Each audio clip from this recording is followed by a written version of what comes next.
That is the hardest part of that ring.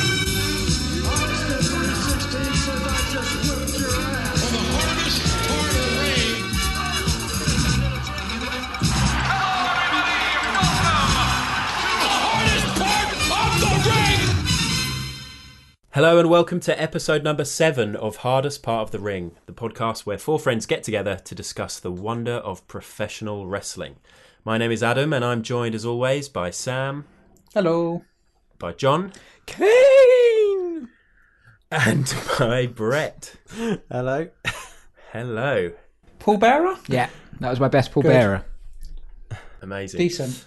We're here today to talk about Tables, Ladders and Chairs, the WWE pay-per-view that happened on Sunday night at the Target Center in Minneapolis, Minnesota.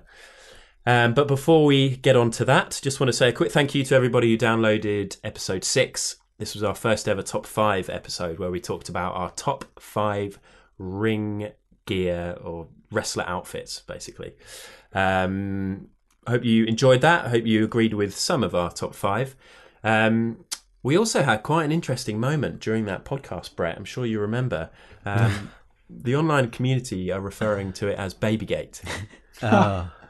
Where Brett says he said maybe, but if you listen back, he definitely said baby. I'm gonna insert that now so everybody can see he definitely said baby. I mean, I guess there's a little nostalgia in this choice, baby.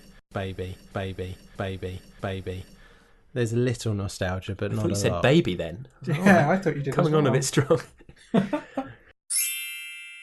Ah, Are we doing a redactions bit? Because I can very quickly put one in here.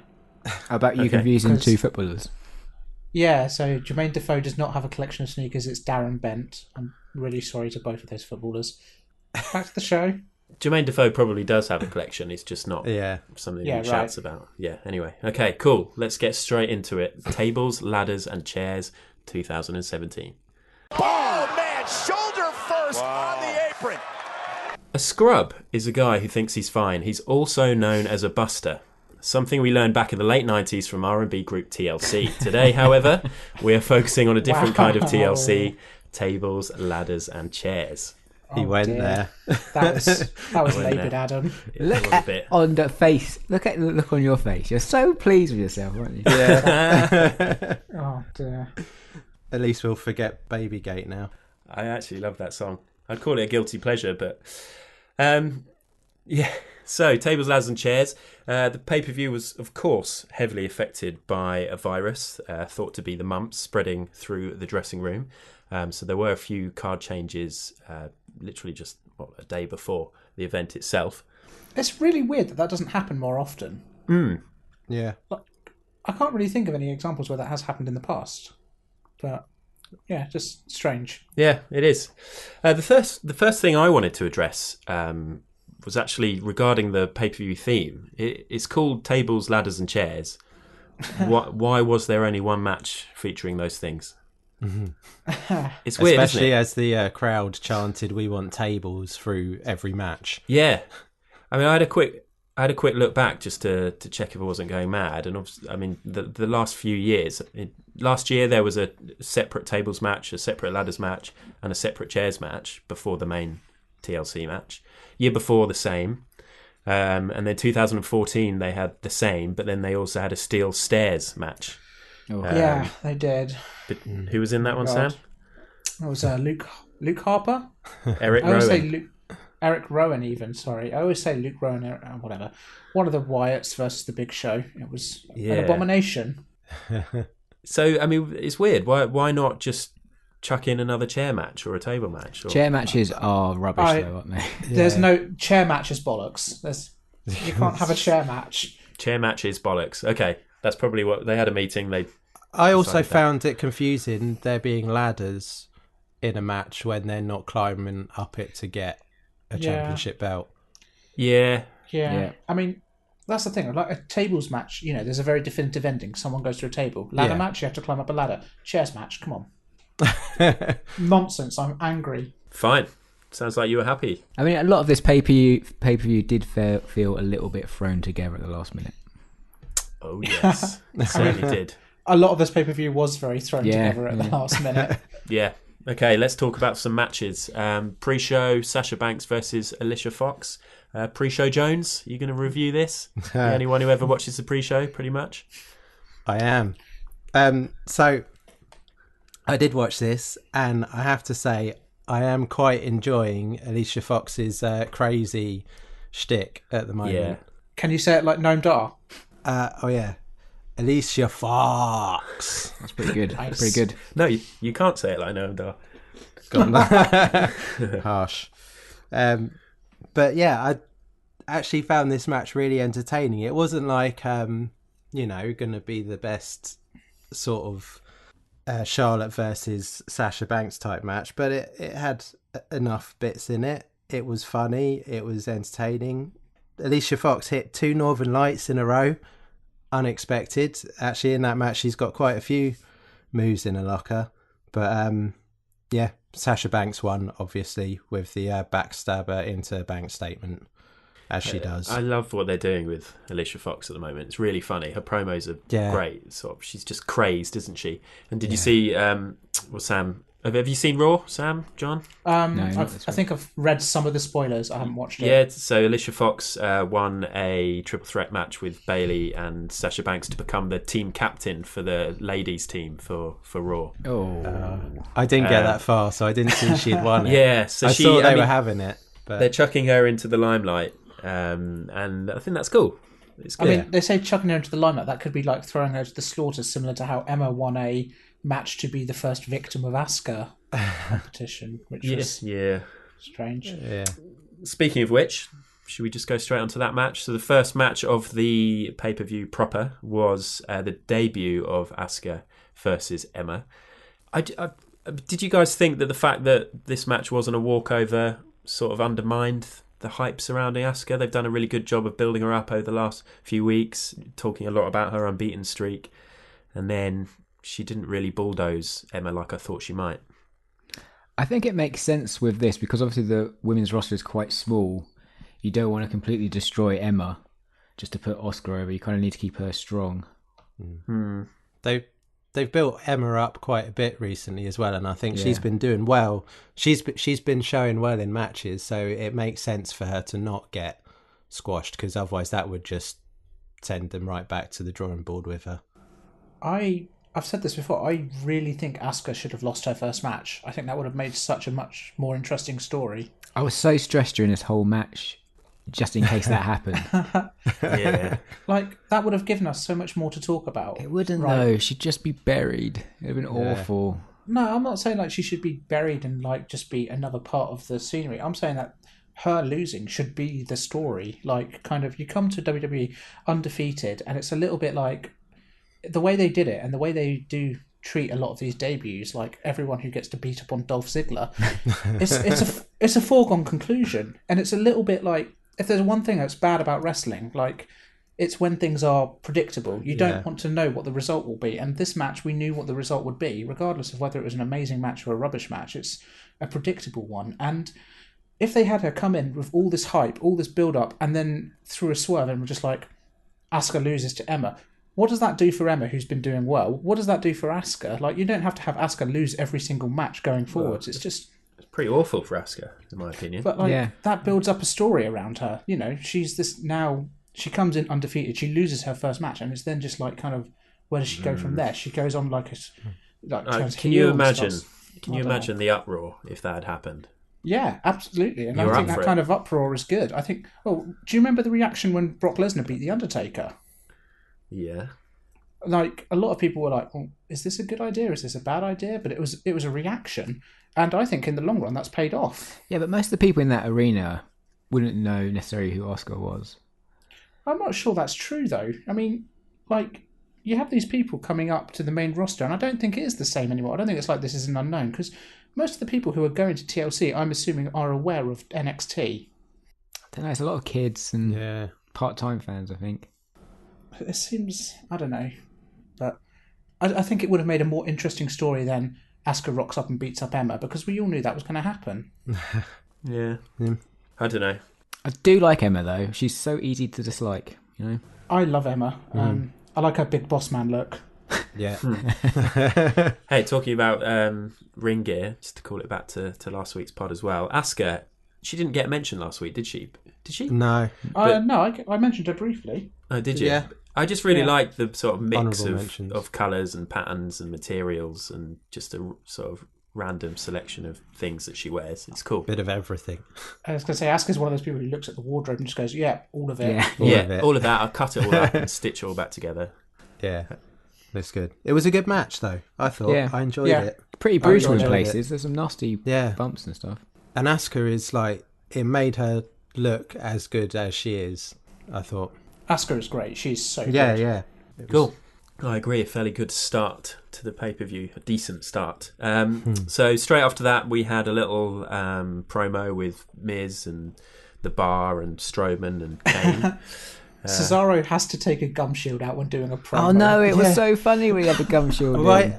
Is it for comedy that he keeps, like, because there's a few times now that he's been speaking with his gum shield. Must be. And it's just like, what are you doing? I didn't think of that now. Nakamura was doing that as well, wasn't he? And I thought, you're struggling with English already. Yeah, Nakamura seems weird. And you're trying to do it with a gum shield in as well. I reckon it must be that it just looks so awful under that gum shield that they can't even reveal it. Maybe he hasn't had the new teeth in yet, or the teeth pulled out, or whatever was. He's been working, so there's been no time to put the. I mean, Cesaro is never really selling himself on his looks anyway, is he? So own it. Own it. Yeah, so after that we had Elias on stage with his guitar again, trying to get a song out, but Jason Jordan was not going to let that happen and started chucking some fruit and veg at him. Don't know what you thought of that. Awful. I don't get it. Why? No, why? It was like they were trying to build a story in the pay-per-view for their match. But like, By repeating it. By repeating it, yeah. I kind of like Elias, but I didn't quite understand the whole thing behind Jason Jordan doing this. Like, are they trying to sell him as like a cheeky chappy or something? Or He's a petulant child. Yeah. I just don't understand. There was a great moment though during the second one of these. My wife Lana was also watching, and she said, "God, that is a lot of booze." Elias is genuinely getting a lot of heat. Like it's really super good to hear. heat. Yeah. Yeah, I like it. I like I it like too. Elias. I walk with Elias. I do. I didn't like the segments. He's massive as well, isn't he, Elias? Yeah, he's old school. He's like golden era WWE. You can see why he's getting a push, but I think he's doing well with it anyway. Yeah, we'll talk more about him when it comes to their match. So after that, we had a randomly placed cruiserweight tag team match. I mean, I don't watch any 205 live. Do you? Yeah. No. I mean, do we know why this was happening?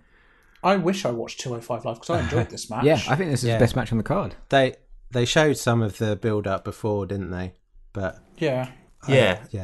I thought this was like what I was saying a previous podcast about like New Japan shows. Like there doesn't need to be a big build up, but there can be a fun tag match as a build up match so everything wraps up. You know, it's not too intense, but there's a lot of excitement. You know, to get people into it. Yeah, the crowd really got into it as well. They're really going for it. I really did enjoy this match a lot. I liked Cedric Alexander's perfect flip. Yeah, that over was lovely. Brian Kendrick and Jack Gallagher. That was just, and then them two just like falling over. Also, his tilt-a-wheel backbreaker was a thing of beauty. Yeah. Yeah. Cedric Alexander is amazing. I mean, just when these guys were all coming out, you were like, fuck, I forgot how much talent they have on 205 Live. Yeah. Yeah. That's what I thought. I made a note just saying it's nice to have a chance to talk about these guys, actually, because Gallagher and Alexander and Swan were three of my favourites from the Cruiserweight Classic when it was on. And obviously Kendrick was Daniel Bryan's favourite. She made very, very clear. But and because I don't watch 205 Live, and I tend to sort of sometimes skip the Cruiserweight matches on Raw if I'm trying to catch up with it quickly. Obviously watched this properly, and it was really good. It was great. Yeah. It was great to see. It's just a real shame there is so much wrestling because in a perfect world, like this would get a lot more coverage than it kind of maybe is getting. Yeah. I think they should get more coverage. They've repackaged it a bit as well, haven't they? Because they call it the Raw Cruiserweights now. Oh, do they? Do they? Yeah. I'm not Yeah, noticed they that. did. They had a graphic saying Raw Cruiserweight. I'm not sure what that's all about. I did notice Rich Swann left Cedric Alexander hanging for the fist bump at the end, Oh, did he? which was. What? I hope they start a feud off that. How does Jack Gallagher wrestle in those shoes? Yeah. Like, me just walking down one road in shoes like that would leave me covered in blisters. Well, they're real shoes. They're not like fake Yeah. wrestling boots made to look like shoes. They are. No, they're real shoes. Like, they must kill his feet. But he wears those kind of shoes every day, doesn't he? I mean, Well, he he genuinely does dress like that every day, from what I've seen. Mental. I kind of like the ring gear. The only thing that I want to say is get rid of the hand wraps. Yeah. Oh, I that's like that. the one bit I like. Yeah, me too. He's a heel. Now we know he's a heel. Okay, so yeah, it reminds me of like Dudley from Street Fighter 3. Or just like, Yeah. yeah. And that's good. Yeah. I think it's like old school bare knuckle. That's what it reminds me of. Yeah. And how brutal is his headbutt? Yeah. Yes, great headbutt. Really good. So good. The whole match was just really good. All of them. Just There was a great sequence with Brian Kendrick who did like a boot. I don't know, like what type of kick it was. It looked like a big boot, but it looked really brutal. He did like this great boot and then into a super kick and then his captain hook. yeah, So good. I love that submission move. yeah, me too. Yeah. Nice. So yeah, first couple of matches, thought this is going pretty well. Yeah. Going okay. Then we had the Raw Women's Championship match between Alexa Bliss and Mickie James. Sam, is Double Denim officially back? I've spoken to Mickie and she is confirmed. Double Denim is officially back. It never actually went away. So glad to see it getting some airtime. Yeah. This is the best Mickie James ring gear she's had actually. Really? For a bit, I think. But because it was so awful. It was different. I hated stuff with like I don't like the massive flare bottoms, but like for some reason it didn't feel as awful in the jeans. Guys, I'm not sure about this. Was Mickie James actually killed off in TNA? Killed off? Yeah, like someone pushed her in front of a train in TNA. Don't ask House me. of Cards. That sounds like House of Cards. Yeah, you're getting things cute. Did Kevin Spacey push her? One of our listeners will be able to help us with this. A female wrestler on TNA was pushed in front of a train as part of a storyline, and then I don't remember hearing about it further than that. I'm pretty sure it was Mickie James. I really want answers. Okay. So, an open plea to our listeners. Yes, let us know.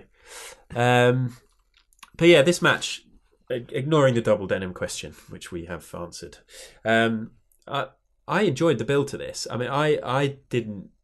When Mickie James was in WWE the first time round, I didn't really watch it, and so I haven't really been that fussed about her coming back. But I've enjoyed this feud, and I now like Mickie James, and this match helped me like her even more. And I'm happy. I'm fine with this feud carrying on for a little bit. Mickie James is good. She's a good wrestler. Yeah, she's good. I don't like the build to this though, with the whole age thing. I mean, she's only like 36, 38 or something. Oh wow, really? Yeah. Yeah, she even in her was it on the pre-show or was it just before this match? She was talking like, I'm younger than over half the male roster. Yeah, and I'm like even the not the oldest in the female roster. Like, why is this? I felt like she actually personally felt like this is a bit much. it's a strange route to take on a card with Kurt Angle and Kane wrestling. Yeah. Yeah, It just harkens back to those sort of diva days as well, of just women just having fights with women because they're ugly or fat or something like that. It's awful. yeah. But I mean, is that kind of good for Alexa Bliss to kind of make her seem more heelish? Or is that not the way you want it? Does she need to seem more heelish? Though? Yeah, it's cheap. It's that cheap pop, isn't it? To get the cheap heel pop. I think.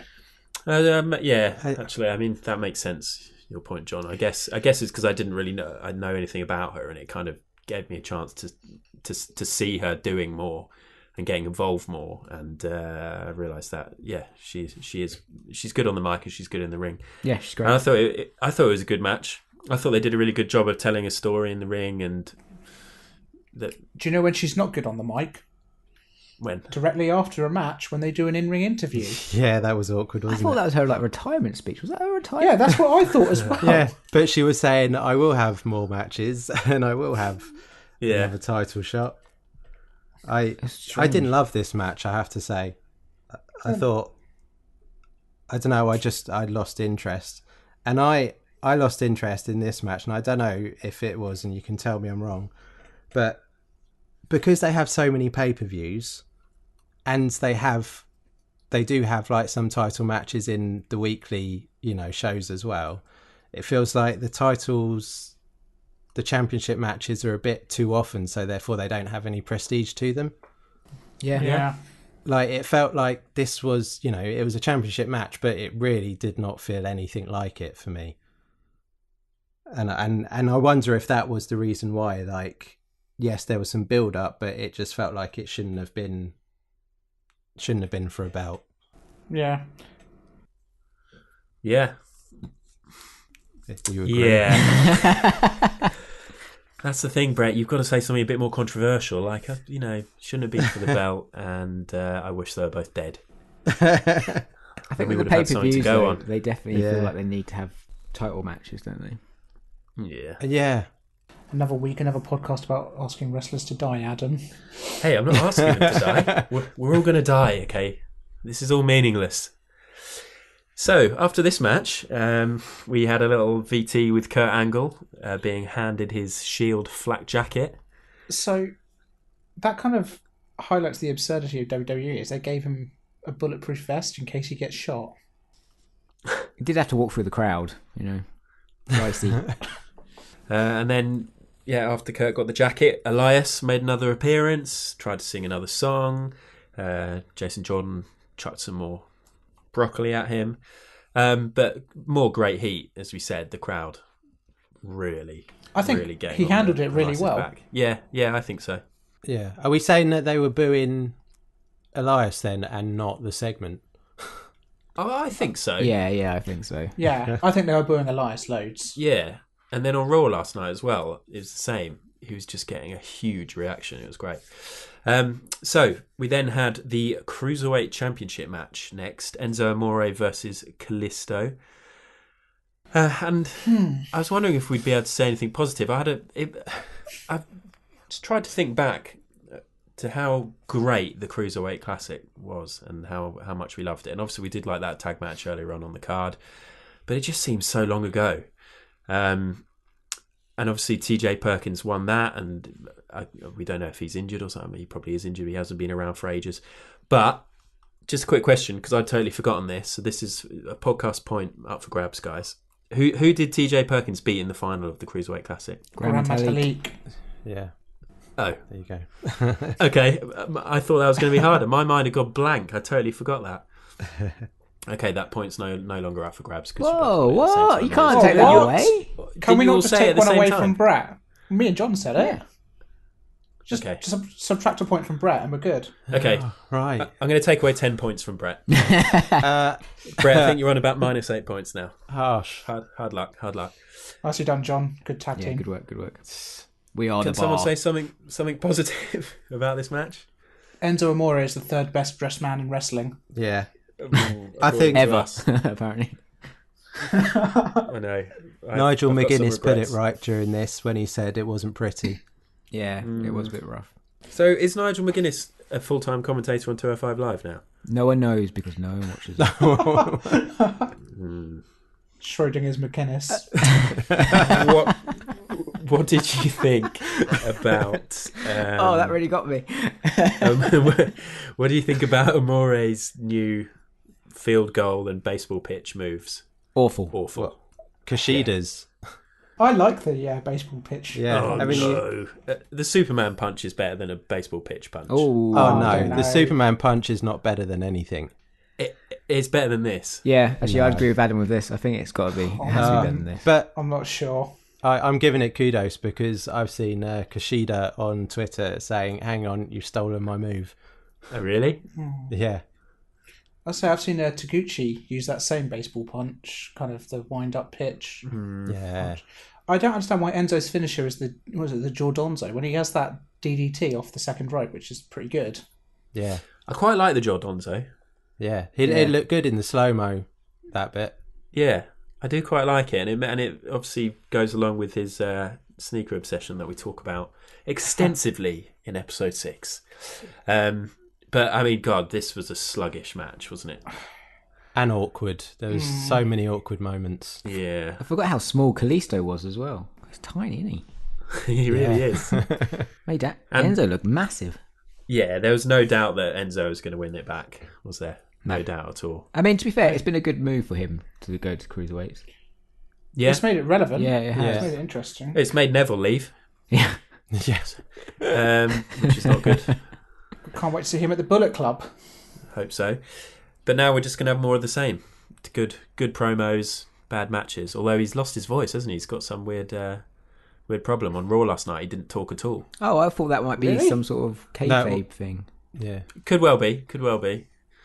But I wouldn't be surprised. His voice is so like growly and Oh, it's gravelly, gruff, isn't it? I would have thought he'd lose it fairly often. Sean Dyche-esque. Yeah. Shall we move on? Or Yeah, I think so. Yeah. Any more Burnley football references? no? Cool. That's for all the Burnley football fans out there. So after this match, this was amazing. They cut to the announce table, didn't they? And they had Cole and Graves talking about the Balor and AJ match that was coming up. And Booker T was sat there facing the other way with his glasses on, taking notes. Had no idea that they were doing a piece to camera. And then you could tell, Graves was like looking over there, and then you could tell that he got a word in his ear because he quickly took off his glasses, looked at the camera and started nodding. It was so funny. It's so quintessentially Booker T.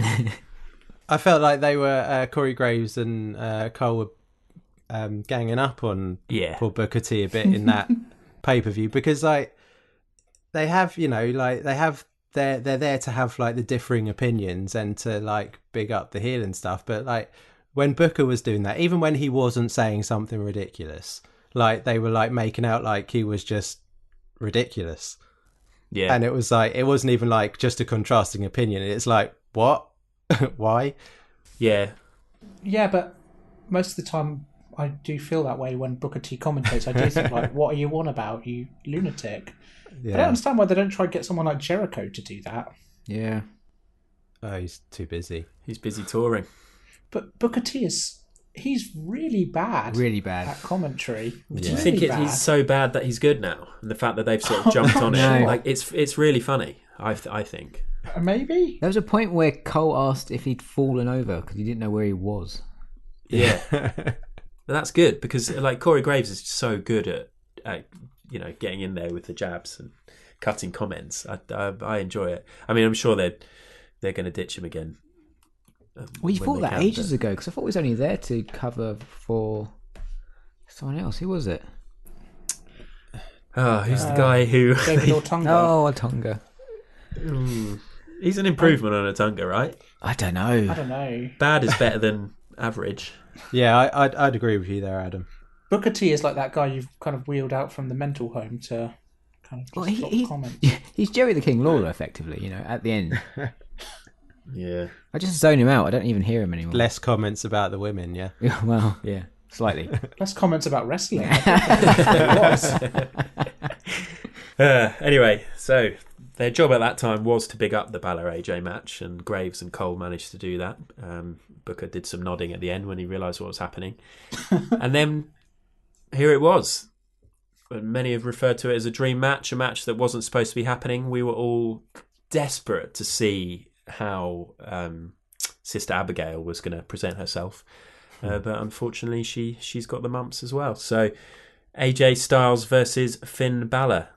Booker T started this match off by saying this matchup right here needs no build-up at all. And he's right, isn't he? It really didn't need any matchup. Sometimes, things like the Jason Jordan and Elias, those matches get criticised because there's no build or they're rushing the build. But when you get two superstars like this, two huge fan favourites, you don't need the build-up.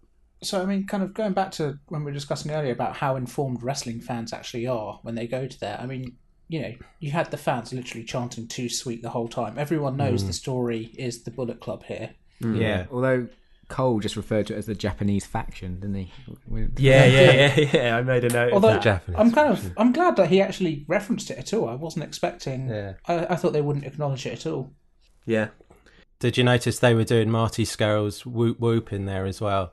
Yeah. I was thinking he didn't. should send a cease and desist to WWE. That would be hilarious. Obviously, Finn ditched the pumpkin face. Thank He God. just went for the more traditional demon makeup. Why was he in the demon anyway?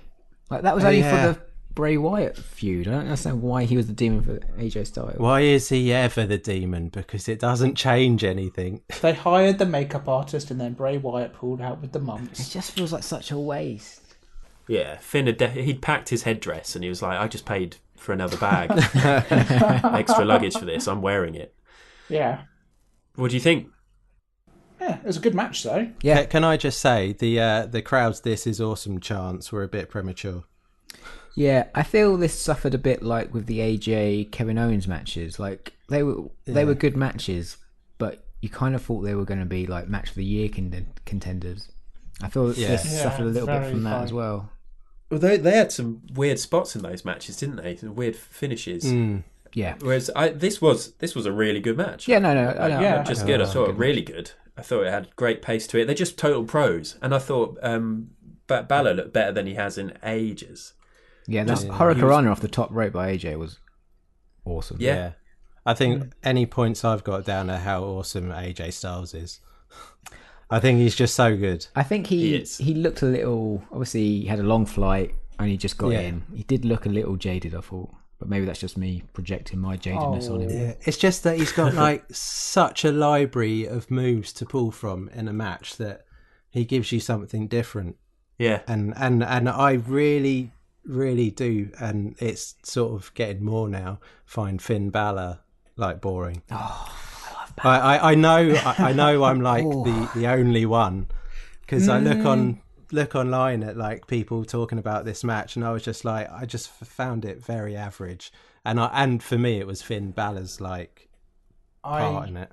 Sort of agree with you. I also find Finn Balor a little bit boring sometimes. I feel like a really bad person saying that, because I'm like, no, we need opinions. Well, we have a go at Randy Orton for having the same match every time, and that's what Finn Balor's doing. Yeah, and I liked it the first time I saw it, and have progressively got bored of it. Finn Balor is a little bit like what Dolph Ziggler is complaining about with wrestling, how wrestlers are more of their entrance than they are their ability. Oh, is that fair? Yeah, that's too far. I think totally. I think you're going a bit far. I think you could say that about Bobby Roode. Yes. But Balor, come on. I don't know, like kind of his drop kicks are amazing. His drop kicks are really good, good. His abs are amazing. Oh my god, his abs are phenomenal. I actually think Finn Balor is a little bit stop-start. Like, he'll charge at you, he'll do a sling blade, he'll do a drop kick, he'll do like Bloody Sunday, lots of cool moves, but then he'll just completely go to nothing. He's 0 to 60. That's it. I thought there was a good pace. I thought he was better than he's been in a long time. He did a surfboard. I always love a surfboard. Yeah, always a fan of a surfboard. To this match's credit, yeah, I think kind of the transitions between moves were really solid. Like kind of the face busters and like the calf crusher bit. I thought all of that was really good to watch. And the stuff into the announce table. I just thought it was a lot more exciting. Well, obviously than the match with Bray Wyatt would have been, but it was just, it was great. And the coup de grace at the end, that's the best one I've seen in ages. The way he landed it, he basically just landed I'm never straight sure on how him, you can he? take that. It just I didn't understand so that painful. either. Yeah, that looked like a very painful coup de grace. because it looked like it's landing at the on the stomach, but also a little bit on the bottom of the ribs. That even if you're bracing yourself, that's got to hurt. The beauty of the coup de grace is that every time he does it, he normally kind of bounces off, and it's a little bit like going on a trampoline. This time, it kind of looked like man jumping into a wet cake or something. It was just like, oh. I think I saw, and I don't know how to pronounce it now, but is it Io Shirai? Yeah, Shirai. Shirai. She does like a moonsault into a double stomp. Now that's a cool move. Wow, yeah, that does sound like a cool move. Yeah. Sam, how many men have you seen jump into a wet cake? Also, what Just sort of the cake? Like Victoria Sponge, pound cake, Madeira? I mean, something with not much viscosity, I guess. Something with a lot of give. Well, it could be the densest, most firm cake ever, but if it's wet. Oh, I reckon Exactly. jumping into like a Sara Lee chocolate gatto would be lovely. my That'd be God. nice, wouldn't it, after a long, hard day? Oh yeah. Guys, let's pause the pod and go get some gatto. Go get some Sara Lee. Next time. I mean, I felt like I could have watched this match for another half hour. I thought it built really well, so it started quite slow, but it really did Yeah. build really well. Yeah. Yeah. Although my favourite point was at the end. Michael Cole said, "For the first time ever, it didn't disappoint." I was like, "What?" Nice one, Cole. He made a couple of errors, didn't he? Can't remember the other one now, but I think I've noted it down, so hopefully we'll come to that. Didn't he give away... Or was that... Yeah, didn't he give away, like, a feud for the main event? Oh, no, I think it was in the main event when he talked about Kurt Angle regretting his return, but he meant to talk about Kane. Oh, But yeah. there was just a couple of cock-ups. No, yeah, he said Kane regret... No, yeah. Was it Braun Strowman saying that Kane regrets... his We're in return? danger of cocking up more than Cole, and then that's going to kind of ruin the point we're making. Anyway, where were we? So, after that match, which a lot of people have been saying is a contender for match of the year, which is sort of, I guess, classic. It was good, but it's not that good. internet It reactions. was not even close to contender for the year. I really liked it, but yeah, I agree. We then had the singles match that had been building throughout the pay-per-view, Elias versus Jason Jordan. Cole said at the start, these are two young up-and-coming superstars on the Monday Night Raw roster. And that got me thinking, I mean, I had a look. How old do you reckon these two are? 26. Jason Jordan is 29. Correct. How old do you Yes. think Elias is? 38. 39. No, he's also 29. I can't believe No Jordan's way. 29. He looks so much younger than that. Yeah. Well, I thought Jordan was maybe like 24 and Yeah. Elias was going to be 34.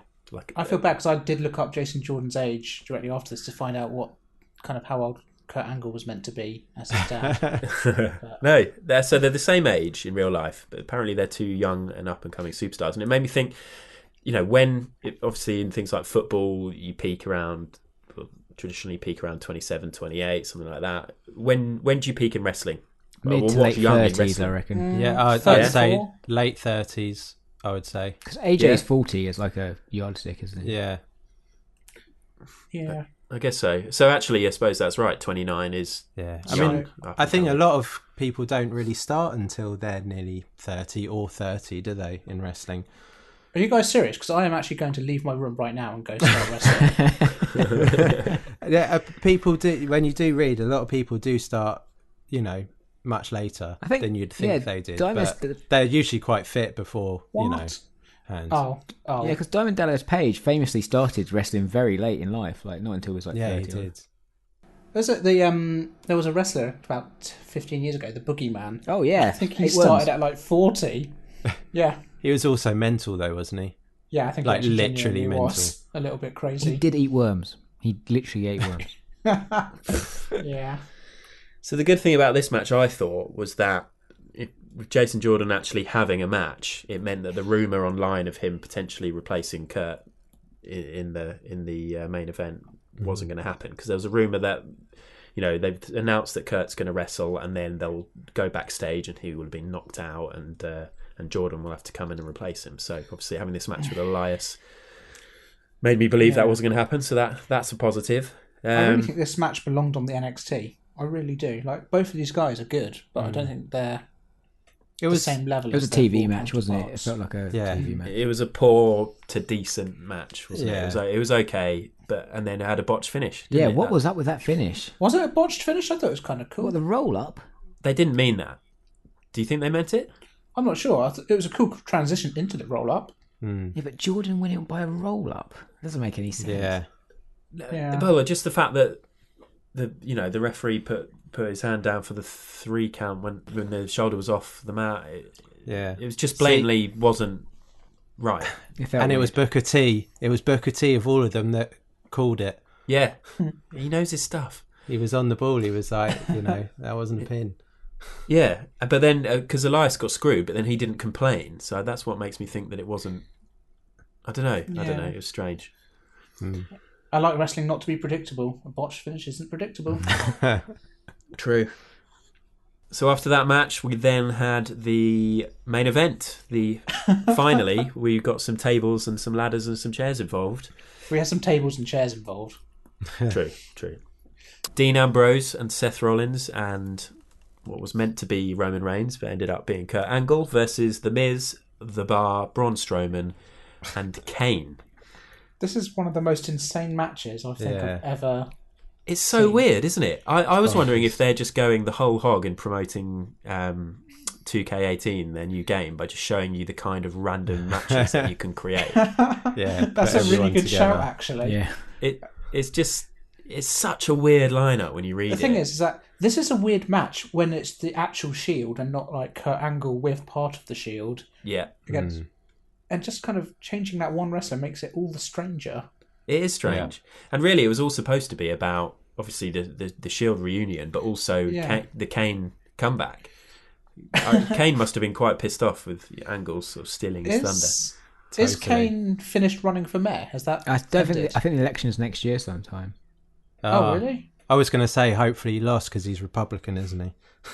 Oh. I don't know if he's even Republican. I think he's almost like a... Is it like... I thought it was libertarian or something like. Oh, is he? We don't have any political affiliation on this podcast. Well, we don't know shit about American politics anyway. Yeah. It's bonkers. We're not for or against Trump, are we? Well, come on. My understanding of American politics is that America had a good guy in the White House, now they've got a bad guy in the White House. Yeah.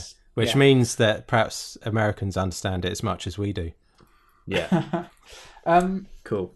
The match was weird. It felt all over the place, didn't it? It was cool though. It was a car crash of a match. Yeah. I've got a list of like a match of many acts. Like, so it starts off to the races, then there's a beatdown, then there's dissension in the ranks, then there's another beatdown, then there's a rally back, there's family feuds, there's taking out the trash, there's a resurrection, and then the Miz reaps what he sows. I mean, that's a bonkers match. It's a match with everything and everyone. Yeah. Kane's entrance is killed without the pyro. Yeah, come on. I know they're cutting costs, but for Kane, you can't have his entrance without it. It really ruins. I wish he had done the arms thing and just no pyro went off or something. I loved it with like Kane's eyes. You could just see like, why am I here? Yeah. What am I doing? I'm a serious politician now. Can we talk about Kane's choke slam? Are we calling it a choke slam? Which one? The one through Braun to the table? I mean, yeah, force push through the table. Yeah. Same with the double choke slam on Rollins. Yeah. Kane, stop doing the choke slam, please. Yeah. I mean, he hasn't wrestled for what, a year? Let's not forget, this is Kane's 175th pay-per-view. They must just be a blur as he walks. Just like, what is happening? 175. That is mental, isn't it? That's so many. That is a hell of a lot. It is. Maybe too many, some would say. Yeah, I'd guess he's going to get to... Well, he's probably going to be around at Survivor Series. Yeah. I like Kane, I really do, but, I mean, he can't really choke slam anyone, can he? No. I mean, he looked a little out of shape, didn't he? Didn't look his wig looked physical condition. A bit insane as well. Yeah. But on the plus side, that chair spot was amazing. Well, really? He pulled down the chairs from the ceiling. I mean, yeah, gravity did most of the work, but it's cool as hell. But also, especially with like... Don't you think our adult brains were like, right, well, obviously those haven't all landed on Braun. And I was like, oh, I wonder what happened. Did he fall down there and then he's crawled under a mattress and he's put his hand up onto Kane's shoe? Or is he hidden in a little compartment? Just constantly thinking about how they did it, because obviously those chairs didn't land on him. And then at no point did they show what Braun was doing until he'd managed to rearrange himself, put a load of chairs on top of himself and lie flat. You could hear him do it though, couldn't you? Yeah. Just hear the chairs moving around. So funny. And I thought, I wonder what the wrestlers think when they have the bit of the match where they've just got to lie there, like as if they're injured for about 5 or 10 minutes before they make their miraculous comeback. Yeah, it must be lying really there, getting a breather. Weird for them, like live, because obviously they know the camera's not really on them. Yeah. On TV, but when it's live, they've got like fans like off and right next to them, just looking at them like taking a breather. Yeah, And especially in multi-man matches like this, there's always a bit where the ring just gets cleared and there's just one-on-one. Yeah. And it's quite often so early in the match. And you think somebody's basically just had one elbow to the face and he's on the floor for 10 minutes. But yeah, that's wrestling. You know what would have been really good in this match? What? If Roman Reigns was driving the garbage truck and the moment they put Braun in there, he reversed it into a wall. I was so certain someone was going to come out of that garbage truck. Me too. I would have loved that. I mean, did they... I've already talked about this once with Mickie James. Did they try to kill off Braun Strowman? Is that a garbage crusher or is it like a... Well, it looked like one of the... That's what they portrayed. They basically brutally murdered Braun Strowman. They said they were like... Another death WWE has swept under the carpet. I know. They were saying in Raw, weren't they? Like, that could be like weeks to months that he's out. Yeah, exactly. But obviously he'll be back in a couple of weeks and they'll say how amazing it is. Yeah. Because obviously right now he's all compacted into a small cube, so they have to kind of pull him out a bit. Braun Strowman must be more afraid of vehicles than any other wrestler on the roster. Yeah. Now, I know, like, he went missing for a massive portion in this match, but can we give like a bit of time to Kurt Angle? I think we need to talk about Kurt Angle quite a lot. I love Kurt Angle. Me too. Yes. There's a big but in this, though, I feel. No, I just think he's awesome. And I thought in this match he was great as well, and it made it enjoyable for me. So are you up for watching him wrestle again? Oh, totally.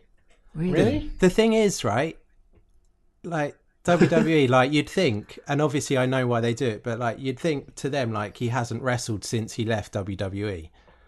But obviously he's been wrestling like non-stop, and it's only really since he joined WWE again that he stopped wrestling. I mean, a lot of people would argue that he hasn't wrestled since WWE. His TNA days were awesome. They were like his best, I actually think. Like, Oh, come on, Brett. No, TNA? in ring, Such a hipster. that was Cut the mics, cut the mics. TNA's We're over. Oh, Brett heyday appears to at be that having point. difficulties. Sorry, carry on. Go on. No, Let's let him make his point. TNA's heyday at that point, and he was just like, did go to another level, I think, in his wrestling. I mean, the storylines went a bit weird because he involved his wife in the storylines, and then his wife actually left him for Jeff Jarrett, which just got really, real life wrestling, life blurred lines stuff. But At what point did he have Jason Jordan? Was that, was that before? Yeah, must have been. Well, it was 29 years ago, I suppose. So actually, yeah. Yeah, it must have been a long time before. Can we talk about the start of it when Seth and Dean appear at the top of the steps looking all badass, and then Kurt comes with out with his little big grin grin on his face. Yeah, Like a like competition that. I thought winner. that was cool. Made me Yeah, smile. he kind of killed the vibe a bit, and then I thought he looked quite nervous coming down the steps. Like, the first few minutes of this match, actually, maybe up until he was taken out, he looked really confused. Like, wasn't sure what was going on. I thought he looked nervous. I thought he looked sort of a bit tired, a bit out of breath, a bit sort of like when someone brings their dad to play five-a-side to make up the numbers, and the talent was obviously That there. is I'm the not saying I perfect felt like that at the analogy. end, but I was like, oh god, it's a bit, And- people weren't and then really he- going for him. did his trio of German suplexes. That was great. Yeah, that was good. Although when he tried it on Kane, I was like, oh, that's going to destroy your back, mate. Don't do that. Yeah, Did the Miztourage have the mumps as well? Bo Dallas. did. Yeah, Bo yeah. does. Oh, right. I was going to say, like, why would the bar in this match? Just... Even before the mumps, the Bar were in this match, wasn't Oh, right. Yeah. Yeah. Yeah, because the Bar and the Miz have sort of been teaming up, haven't they, for the whole fake Shield thing? But the Miz has An his own entourage. entourage. I don't get it. Yeah, but Yeah. they're not A-list enough. The Bar are. you can't have Miztourage and the Miz versus Kurt Angle and the Shield. Not for the Right, main yeah. event. Not for the Okay. main event. I mean, So I don't understand why they're not calling them the bar either yet. They're still calling them Sheamus and Cesaro. well, they seem to flip-flop around. Come on, guys, make a decision. It's the We Bar. want WWE's consistency with our branding. Yes. So yeah, I thought Kurt, as you said, wasn't really sure what he was up to, and then Strowman did the running power slam through the table, and then predictably he got taken to the back, only to come back a little bit later. But then obviously when he went back, I just thought it was all a bit of a shambles in terms of the flow of the match, and then it was 5v2 then, and you just think, right, they're just going to beat them down, and then somebody's going to get pinned. Yeah. But then they go towards the back and they bring out a dump truck. Yeah, that was really weird. It's really weird. I think at that point Booker T said, "What the hell is going on?" And I was like, "Yeah, I'm with you, Booker. I'm with you. Spot on again." Tables, ladders, chairs, and garbage trucks. Yeah. I tell you what, the guy who was driving that garbage truck looked so bored. I didn't see he him. was waiting. He was waiting by the garbage truck the whole time, and like these 7 huge people are all fighting each other. He's just there with his hand in his pocket, just like, yep, normal day. Yeah. Didn't you think he looked like literally distressed when they threw someone in there though? Like when Braun was in there, I think he was like, look, obviously he had to have been in on it, but he looked like he was like, can we do this? I don't want to be the guy who killed Braun Strowman, but okay. Vince McMahon's just in the background going, yeah, it's fine, just pressing the button. Miz is shouting, do the lever, and he's like, okay. Yeah, that was a weird segment. Yeah. And then we had the whole Kane Strowman thing. I mean, this is why Kane's been brought back, right? It's just to have the feud with Strowman. Strowman's going to bury him, and it's just going to make Strowman look even better.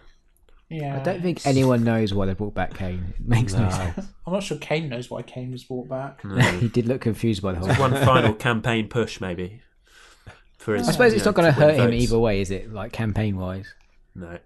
So then Angle came back, did some Angle slams. I popped for that. The one, especially Cesaro's through the table. That was great. That was cool. Yeah, that was really good. Looked really good. And then finished with the Olympic Shield bomb. Pretty cool ending. Yeah. Pretty predictable that Angle was gonna finish it off and get the pin. I tell you what, Seth Rollins and Dean Ambrose know how to use a chair effectively. Like they proper lay the beat down with those. It's not like kind of all these telegraphed slow hits. Although one thing that Ambrose can't do is fall through a table. No. Oh, he knows how to laugh about it. Yeah. After When Braun just picked him up and threw him through it. Yeah. He was probably thinking, oh God, no, this is awful.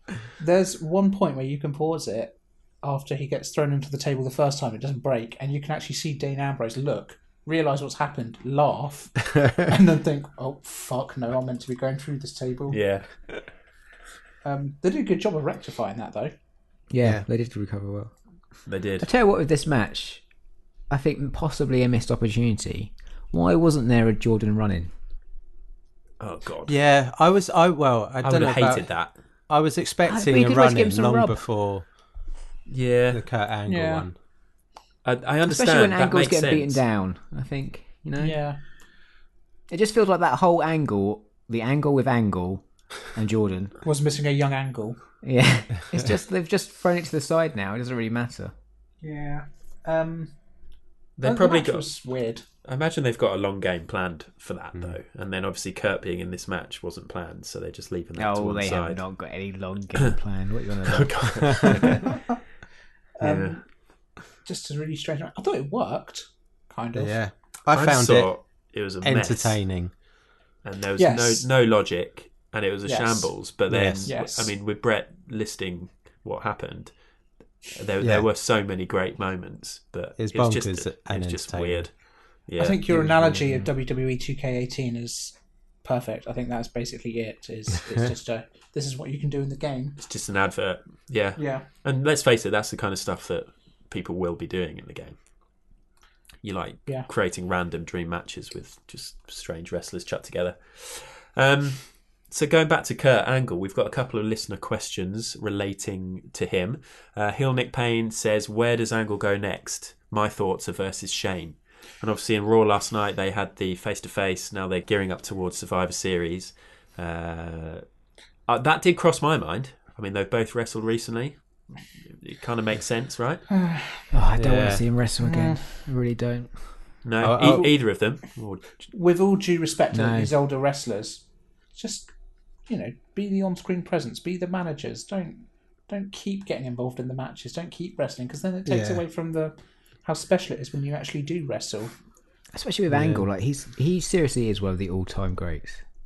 Yeah. And when they show like the VTs of him in like his best days, and then you see him now and he can barely walk. Like when he turns his head, he has to turn his whole body. Yeah, he's been doing that for many, many years. I think throughout TNA, he couldn't turn his neck. Does Kurt Angle turning into Buzz Lightyear? Yeah. Do you mean is? Does Kurt Angle Does. turn to... Does Kurt Angle? Good question, Sam. Maybe. It's late. It's late. It is. It's 10 to 9. Maybe he does. Who knows? I like it. So that is a good point, Nick Payne. I reckon he could well come up against Shane. I mean, they've lost a few of their part-timers recently, with people like The Undertaker no longer wrestling. Obviously, they had Goldberg and Sting over the last couple of years coming back in and out. So there is a space for them. But I don't know if it's good when they... kind of cheapened that return, doesn't it? Yeah, definitely. It does feel weird they rushed this through. Like, surely they could have found another, like AJ or anyone else. It would have been a huge thing for him to have something like that with a bigger build further down the line, with his own entrance coming out in his singlet, you know. Yeah. But Do you know what would have been amazing? what? Brock Lesnar, just surprise. That would have been intense. Yeah. I would have popped for that. And we got another question from LLC Oliver on Twitter. Do you think, post Kurt Angle return, Daniel Bryan genuinely believes the WWE will put him in the ring again, or is D-Bry just goofing on Twitter? Do you think he should be allowed to wrestle again?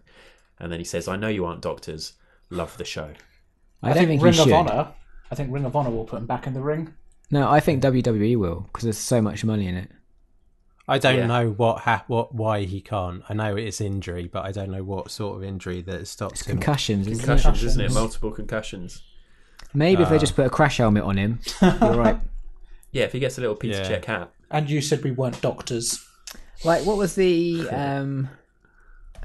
Big Daddy Pump's brother, tag partner? Oh, Scott Steiner. Yeah, they used to ride the little wrestling headgear, didn't he? That weird chainmail thing he wore on his head. Nice. No, the wrestling headgear, the one over his ears. Much earlier. Oh, be like the Petr Cech of wrestling. Are there any wrestlers that have had doctor or nurse gimmicks?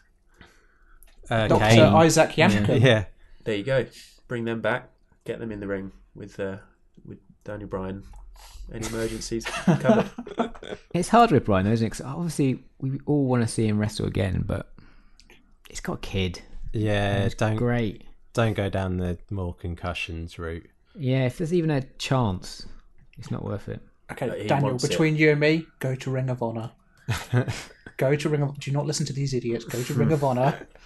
Wrestle to your heart's content. Maybe fight with a Bullet Club. I don't care. Just do something. Don't you think he's like too sensible, like the way he lives his life and everything? I just think he has his head screwed on. I don't think he would do risk it. I think he would. He really wants it. Yeah, he loves wrestling, and wrestling loves him. It'd be a heart over head situation.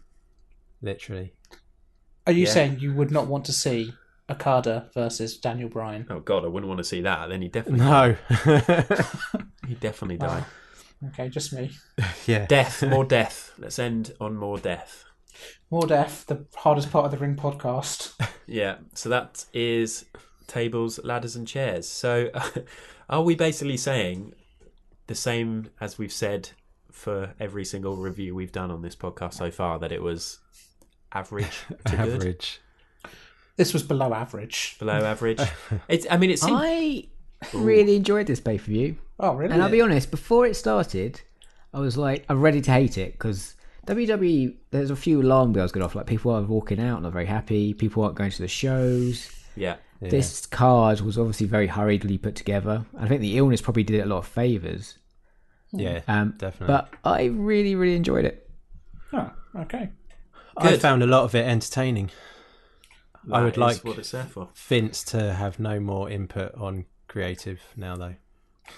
I just want to get rid of predictable results. It's good that we have differing opinions. It'd be very boring if we were all really miserable about it or really optimistic. So, what did you think, Adam?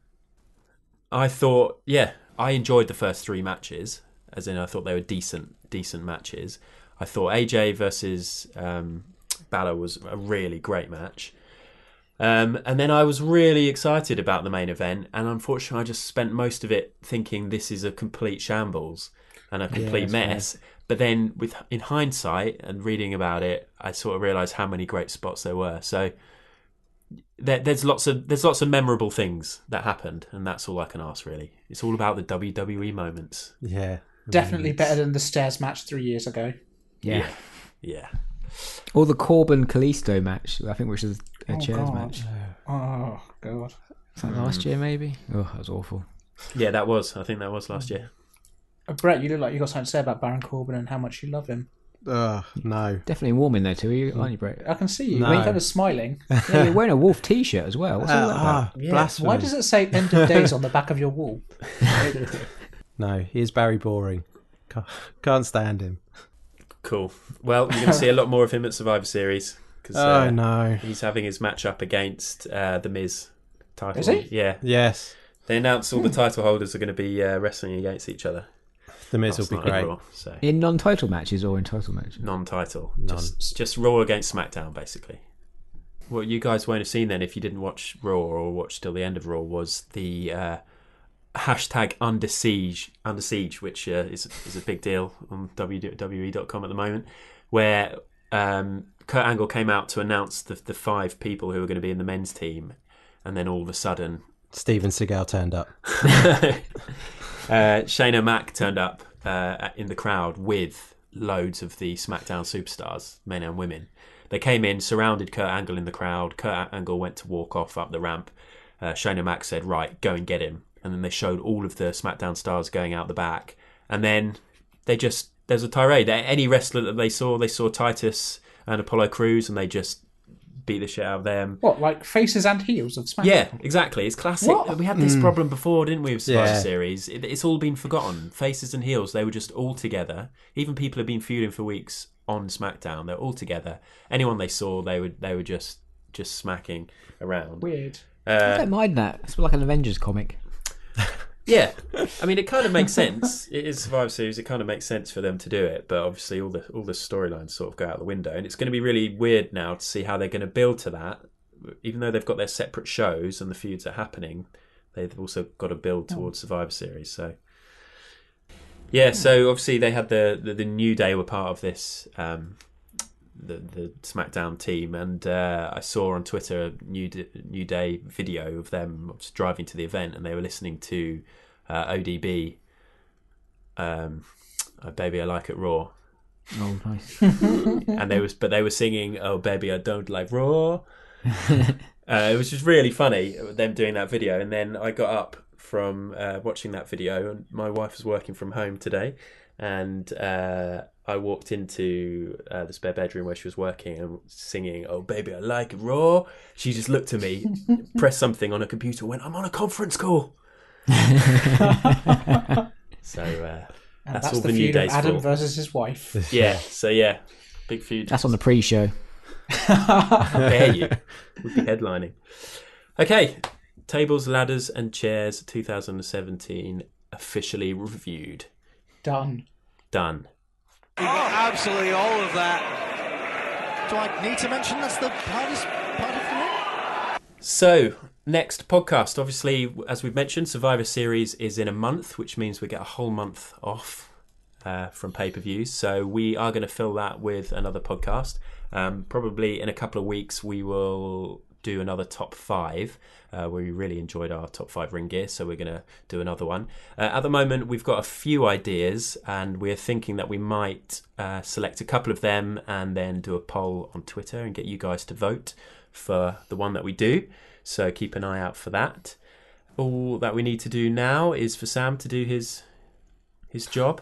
Oh shit, you've dropped that on me and I don't have the running order up now. Drop that on you. This is a huge deal for you. This is the only thing that you have to do. Well, you say that. I do have like Can't you remember it? ahead of me. Can't you remember it? No, I have it written down normally. Oh my God, Sam. Disaster. Hey, John, Brett, can one of you jump in? Oh, what a shame. We're on Twitter and Instagram at The Hardest Part Pod. No. Got it wrong. God, it's like you guys are good at talking about wrestling. It's okay. Kurt Angle's got this. Okay. It's just walking confused in the background. Okay, I got it. Go. So yeah, we are available on Instagram, Facebook, and Twitter at Hardest Part Pod, and our email address is hardestpartofthering@gmail.com. Never in doubt. Please do share the podcast if you enjoy it. Subscribe to it so you can get it before anyone else. maybe. I don't know how that works. Rate it and tell all your friends. That would be lovely. But until next time, it's time to say goodbye from me, Adam. Goodbye from Sam. See ya. Goodbye from John. Bye. And goodbye from Brett. Goodbye. That was the hardest part of the ring.